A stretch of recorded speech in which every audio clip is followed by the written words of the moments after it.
องไวขนาดเห็นแล้วไปใส่มาใส่คือคนท่วงหลายแห่งว่าอ้ำเกินลูกเดือนเดียวเป็นอย่างคือร่องไวแท้ก็คืออ้ำนี่กินไฟเบอร์อ้ำนี่เลียนติดเลยเนาะผู้ใดที่แบบว่าให้นมลูกเราก็คือกินได้เลยแล้วก็คือเหม็นนี่แล้วว่าคุมอาหารนะบอคืออ้ำนี่บออะไรคุมเลยคืออ้ำนี่เนาะเฮ็ดคลิปทุกมือกินทุกมือกินมื้อ3 คาบ4 คาบแต่อ้ำจะกินตอนเช้า2 ซองถ้าตอนสวยนี่อ้ำกินอีกนี่อ้ำจะกิน2 ซองตอนแรง2 ซองเป็น6 ซองน้ำหนักจังลงไว้ได้ขนาดนี้เอาสูตรที่อ้ำกินนี่ไปกินโหลดพี่น้องคืออ้ำจะกินแบบนี้อ้ำใส่ไปโหลดว่ามีคำว่าตุยว่ามีคำว่าอ้วนตัวนี้มันสิไปบล็อกไปเบิร์นสิไปกำจัดไขมันส่วนเกินออกได้เม็ดเลยเนาะนี่อ้ำกินไปก่อนแบบนี้เลยพี่น้องเอ้ยกินปุ๊บแบบนี้อาหารสิ่งที่เฮาอยากสีควงหนาอีหยังที่เฮากินยักกินคือเอามากินเลยพี่น้องบ่มีคำว่าตุยบ่มีคำว่าอ้วนเด้อกินคือฟูดอ้ำเว้านี่มือละ6 ซองโหลดกินแบบนี้คือเผ็ดคือเค็มคืออ้ำนี่กินหลายขนาดเลยหลายคนแบบอ้ำคุมอาหารแล้วคือทุกคนเห็นกินดิบกินข้าวกินเปลือกกินเปื่อน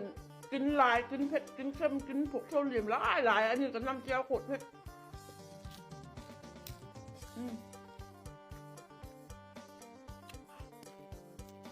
นอกเผ็ดเข้าไปคืออ้ำนี่เป็นสายกินด้วยแหละจะให้มาคุมอาหารคุมอะไรแล้วกับไฟเบอร์มาอ้ำเนี่ยเป็นตัวสวยที่ดีไม่ต้องคุมอาหารเลยพี่น้องกินได้ตามใจปากเลย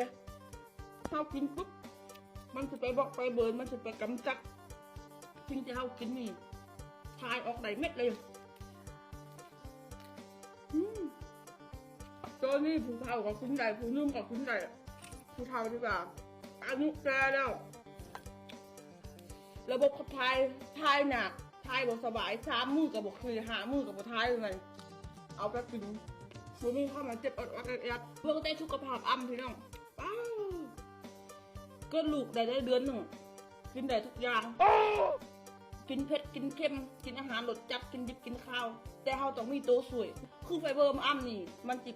ไปขับล้างไขมันส่วนเกินออกขับล้างสิ่งที่เรากินเปลือกกินเปลือกนี่ออกเลยบ่มีคำว่ามีพยาธิพี่น้องเอ้ย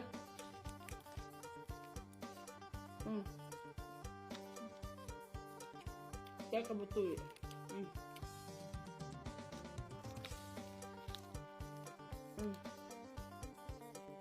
กินปุ๊บเนาะอ้ำก็จะใส่ไปเลย2 ซองแบบนี้มาวันนี้อ้ำจัดโปรโคตรราคาทุกไทยเลยพี่น้อง